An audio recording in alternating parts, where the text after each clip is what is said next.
আমাদের মহামান্য রাষ্ট্রপতি পদত্যাগ করেছেন শারীরিক কারণে। তার পদত্যাগপত্রে বিস্তারিত উল্লেখ করেছেন।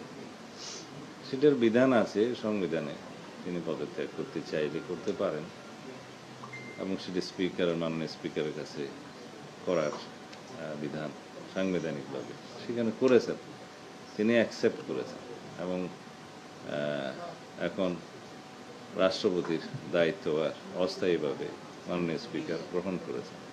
এগুলো সবই আইনি কথা। এখন যারা তার বিরুদ্ধে বক্তব্য দিচ্ছে তাদের সেটা অধিকার আছে। আমরা গণ অভ্যুত্থানের পরবর্তী সময়ে কি প্রত্যাশা করি? রাজনৈতিকভাবে মানুষের কথা বলার স্বাধীনতা থাকবে, প্রতিবাদ করার স্বাধীনতা থাকবে, সেটা আছে। বিভিন্ন রাজনৈতিক দল, বিরোধী দলের পক্ষ থেকে এনসিপি এবং অন্যান্যরা তার বিরুদ্ধে সে অভিযোগ উত্থাপন করছে, সেটা করতে পারে, কিন্তু আমরা আমলে নেওয়ার মতো কোনো বক্তব্য ওখানে নাই। মহামান্য রাষ্ট্রপতি তার দায়িত্ব পালনকালীন সময়ে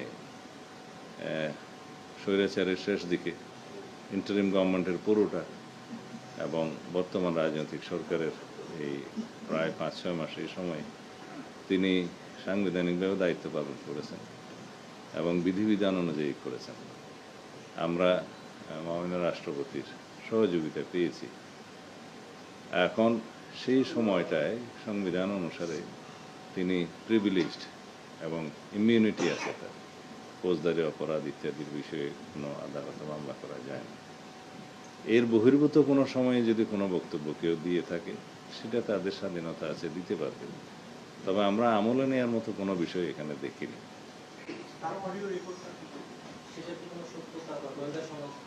কোনটা? এটা আমরা পত্রিকায় দেখেছি। কোনো পত্রিকা এরকম একটা নিউজ দিল, তার কাছে কি তথ্য প্রমাণ আছে তাকে জিজ্ঞেস করতে হয়। আমাদের কাছে সেরকম কোনো তথ্য নেই। আর কথা বলার জন্য লন্ডন যেতে হয় নাকি? আজকালকার ইন্টারনেটের দুনিয়ায় লন্ডন যেয়ে কারোর সাথে কথা বলতে হয় না, তো এটা আমার কাছে অলিক মনে হয়। কথা বলতে চাইলে তো এখান থেকেও বলা যায়। সেই সময় দায়িত্ব পালনকালীন সময়ে তার বিরুদ্ধে কি কোনো অভিযোগ কেউ দিয়েছিল? না, দিয়ে থাকলে সেটা তখনকার সময়ে যদি কোনো কিছু রেকর্ড করে থাকে সেটা তখনকার বিষয়, সেটা বিধিবিধান অনুসারে চলবে, আইন অনুসারে চলবে।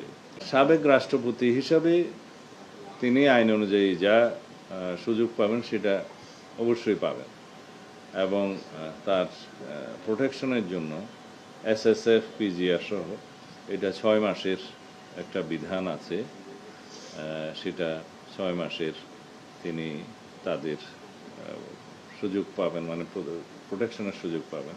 এছাড়া পুলিশ এবং আমাদের অন্যান্য সংস্থার পক্ষ থেকে তার নিরাপত্তার ব্যবস্থা গ্রহণ করা হবে।